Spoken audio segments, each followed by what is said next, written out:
Hotel के second floor पर supervisor Bob Vinson रात की ड्यूटी दे रहा था।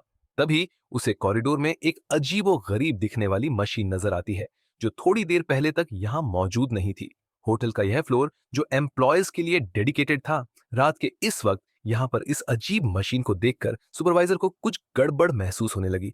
ये एक मेटेलिक बॉक्स था जिसके ऊपर एक दूसरा छोटा बॉक्स कनेक्टेड था, और इसके सामने वाला हिस्सा अजीब कंट्रोल पैनल की तरह दिख रहा था।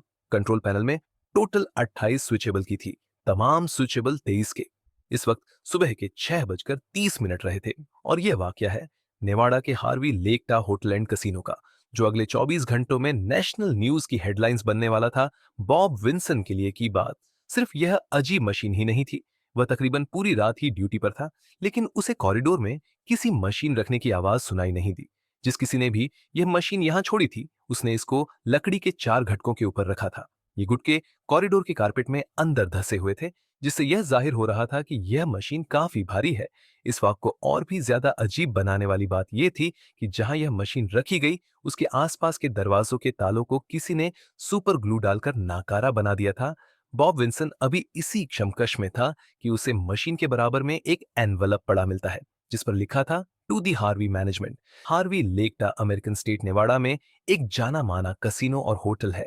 जिस वक्त की हम बात कर रहे हैं, उस वक्त ये 11 स्टोरी बिल्डिंग थी, जिसमें 197 रूम्स भी थे।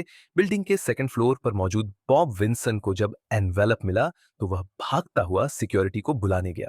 बाद में पुलिस और फायर डिपार्टमेंट को भी बुलवा लिया गया। पहले तो किसी को भी हिम्मत नहीं हो रही थी कि वह एनवलप उठाकर देखें, क्योंकि सबको शक था कि कहीं ये कोई ट्रैप ना हो। बाद में एक झाड़ू की मदद से इसे हिलाकर देखने के बाद उसे खोला गया। इस लिफाफे में टोटल 3 पेजेस का एक डॉक्यूमेंट मिला, जिसको टाइपराइटर से टाइप किया गया था। सबसे ऊपर एक हेडलाइन में लिखा था, warning for hotel management and bomb squad. Headline के नीचे लिखा था कि इस बम को हिलाने की कोशिश ना की जाए, क्योंकि इसके अंदर एक ऐसा मैकेनिज्म है कि अगर यह बाल बराबर भी हिला तो ये मिली सेकेंड में डेटोनेट हो जाएगा। इसमें पानी या गैस डालने की कोशिश भी ना की जाए, क्योंकि इसके अंदर फ्लॉट स्विचेस लगे हैं। अगर ऐसा किया गया तो मशीन के अंदर का एयर प्रेशर बढ़ जाएगा, और इस सूरत में भी ये फट जाएगा। मशीन के टॉप पर जो स्क्रू लगे हैं वह भी ट्रिगर के साथ कनेक्टेड है, लिहाजा अगर स्क्रू को 25 भी घुमाया गया तब भी यह फट जाएगा। आसान अल्फाज में कहा जाए तो यह बॉम्ब इतना नाजुक था कि थोड़ी सी भी हिलजुल इसे डेटोनेट कर सकती थी। कम से कम जैसा लेटर में लिखा गया था उसके मुताबिक उस वक्त होटल में 600 गेस्ट्स अपने अपने रूम्स में सो रहे थे। पुलिस ने सबसे पहले होटल को खाली करवाया और तमाम लोगों को पार्किंग लॉट में जाने का कहा। उसके बाद बॉम्ब स्क्वाड को बुलवाया गया और उन्होंने सबसे पहले मशीन का सही से मुआयना किया। यह करीब आधे इंच स्टील की चादर का बॉक्स था, जिसको बड़ी सफाई के साथ वेल्ड किया गया था। यहां तक कि जिन जगहों पर कुछ निशानात थे, वहां पर कार बॉडी में लगने वाली पोटी लगाकर उसे सीधा भी किया गया था। बॉक्स की चारों साइड्स पर बबल लेवल लगे थे, जिन्हें शायद मशीन को बिल्कुल सीधा रखने के लिए इंस्टॉल किया गया था। ये सब चीजें जाहिर कर रही थी कि शायद जो लेटर में लिखा है वह वाकई सच है। लेटर में मजीद लिखा था कि यह बॉम्ब किसी भी तरीके से बंद नहीं किया जा सकता, यहां तक कि इसको बनाने वाला भी ऐसा नहीं कर सकता। इसमें ऑटोमेटिक टाइमर लगे हैं, जो अगले 24 घंटों में खुद ब खुदा तक पहुंचाया जा सकता है, वो भी सिर्फ तब अगर मैनेजमेंट इस लेटर में लिखी गई इंस्ट्रक्शंस को फॉलो करेगी। लॉ इन्फोर्समेंट एजेंसीज और बॉम्ब स्क्वाड ने मामले की नजाकत को देखते हुए ऐसा कोई कदम नहीं उठाया जिससे यह बॉम्ब फटने का खतरा हो। सबसे पहले उन्होंने बॉक्स के ऊपर किसी भी फिंगरप्रिंट को ढूंढने की कोशिश की, लेकिन उनको कुछ नहीं मिला। फिर उन्होंने हर तरफ से उसकी फोटोज खींची और स्पेशल एक्सरे मशीन से उसका एक्सरे किया, ताकि यह पता लगाया जा सके कि इसके अंदर वाकई कुछ है भी, या सिर्फ ये कोई धोखा है। जब तक एक्सरे डेवलप होता, उन्होंने एक स्टेथोस्कोप को बॉक्स की बॉडी पर लगाया और गौर से कुछ सुनने लगे। इसके अंदर कुछ तो ऐसा जरूर था जिसकी आवाज आ रही थी। बॉक्स के अंदर कोई चीज मुसलसल हिल रही थी। लेटर में दावा किया गया था कि बॉक्स के अंदर टीएनटी मौजूद है, पर आखिर कितना, इसका लेटर में एक जगह इशारा दिया गया था कि अगर बॉम्ब फट गया तो रोड के पार मौजूद वाले कसीनो को भी अच्छा खासा नुकसान होगा। और ये अल्फाज भी लिखे थे जिनका तर्जुमा है, आपको मशवरा दिया जाता है कि लोगों को इस बॉम्ब के 1200 फीट रेडियस से दूर ले जाएं। पुलिस ऑफिसर्स ने आसपास बिल्डिंग्स को भी खाली करवा लिया, होटल की गैस पाइपलाइन बंद कर दी और कैसीनो के एम्प्लॉयज ने लाखों डॉलर्स का कैश भी कहीं और शिफ्ट करना शुरू कर दिया।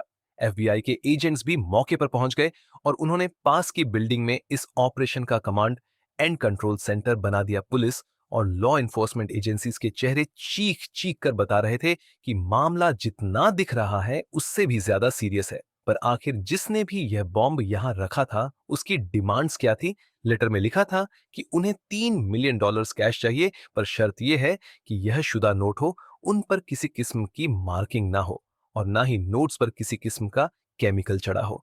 और साथ ही यह भी लिखा था कि चालाकी करने की सूरत में बॉम्ब को डिफ्यूज करने का तरीका नहीं बताया जाएगा और अगर 24 घंटे के अंदर अंदर डिमांड पूरी नहीं की गई तो ऑटोमेटिक टाइमर्स खुद ही बॉम्ब को डेटोनेट कर देगा। पर आखिर यह पैसे किसको देने थे और कैसे? जब तैयार की गई एक्सरे फिल्म लैब से वापस आई तो धुंधली ब्लैक एंड व्हाइट तस्वीर ने कम से कम कुछ हद तक धमकी भरे खत के दावे को सहारा दिया। मशीन के ऊपर जो छोटा सा कंट्रोल बॉक्स लगा था, एक्सरे में देखा गया कि वाकई उसके स्क्रू के साथ वायर्स कनेक्टेड है, जिसका जिक्र लेटर में भी किया गया था। बॉक्स में एक सीधा ट्यूब था जो शायद टिल्ट सेंसर हो सकता था और एक फ्लोट वॉल्व भी वाज तौर पर नजर आ रहा था। इसके अलावा नीचे वाला बॉक्स मुख्तलिफ सिलेंडर से भरा था। ये सिलेंडर्स किस चीज के थे उस वक्त पुलिस वालों को इसका कोई आइडिया नहीं हो पाया। एक बात तो तय थी कि लेटर लिखने वाला शख्स कोई प्रैंक नहीं कर रहा था। ये मशीन वाकई में एक बॉम्ब था।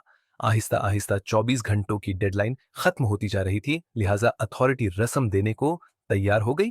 3 पेजेस वाले लेटर में पैसों की डिलीवरी की इंफॉर्मेशन भी लिखी थी। ये पैसे हेलीकॉप्टर के जरिए डिलीवर किए जाएंगे। पायलट के लिए इंस्ट्रक्शंस लिखी थी कि वह रात को 11 बजे लेक्टा हाउ एयरपोर्ट पर एलटीए बिल्डिंग के करीब लैंड करेगा और हेलीकॉप्टर का रुख साउथ की तरफ होना चाहिए। उसके बाद पायलट उतरकर फैंस के करीब खड़ा होगा जहां उसे एक कॉल रिसीव होगी और बाकी की इंस्ट्रक्शंस उसी कॉल में बताई जाएंगी। याद रहे कि हेलीकॉप्टर में सिर्फ पायलट होना चाहिए, ना कोई गनमैन, ना कोई दूसरा शख्स। ये काम अंजाम देने के लिए जो कुक नामी एजेंट ने एफबीआई का हेलीकॉप्टर स्टार्ट किया, हेलीकॉप्टर में $3 मिलियन कैश रखा गया, पर यह सारे जाली नोट थे और एक गनमैन को भी हेलीकॉप्टर में पायलट की सीट के पीछे छुपा दिया गया। गनमैन को इंस्ट्रक्शंस दी गई थी कि चाहे कुछ भी हो जाए उसको एफबीआई एजेंट जो कि हिफाजत करनी है। रात को ठीक 11 बजे एफबीआई के एजेंट ने बताई हुई जगह पर लैंड किया और उतरकर फैंस के पास खड़ा हो गया। थोड़ी ही देर में फैंस के पास लगे फोन बूथ की घंटी बजती है। एजेंट ने फोन उठाया तो दूसरी तरफ से एक शख्स बोला कि फोन बूथ की टेबल के नीचे एक लेटर है, वो उठाकर पढ़ लो। अगली तरफ जो भी था काफी चालाक था। वो पब्लिक फोन पर 5 सेकंड से ज्यादा भी फोन पर नहीं रहना चाहता था, क्योंकि कॉल जितनी लंबी होगी उसके ट्रेस होने के चांसेस बढ़ जाते हैं।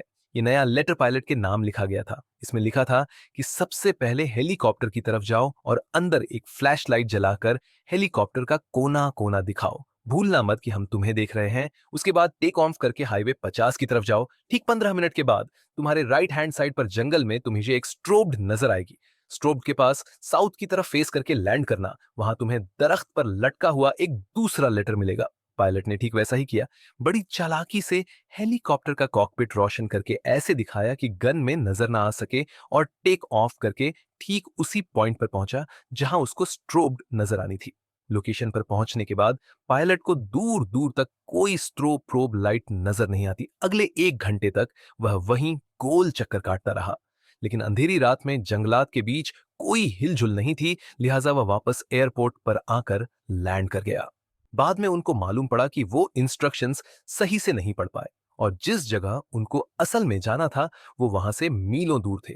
इंस्ट्रक्शंस देने वाले को मैसेज भेजने के लिए टीवी पर खबर चलाई गई कि इंस्ट्रक्शंस में लोकेशन को लेकर कुछ कंफ्यूजन है। जिस शख्स ने यह सारा गेम प्लान किया था, जब उसको मालूम पड़ा कि पुलिस अभी भी उनको पैसे देने के लिए तैयार है, तो उसने पुलिस स्टेशन में फोन किया और कहा कि हार्वी इस होटल में पड़ी मशीन का स्विच नंबर 5 ऊपर की तरफ कर दो और अगली फोन कॉल का वेट करो। शायद वह नया प्लान बनाने के लिए कुछ टाइम खरीदना चाहता था।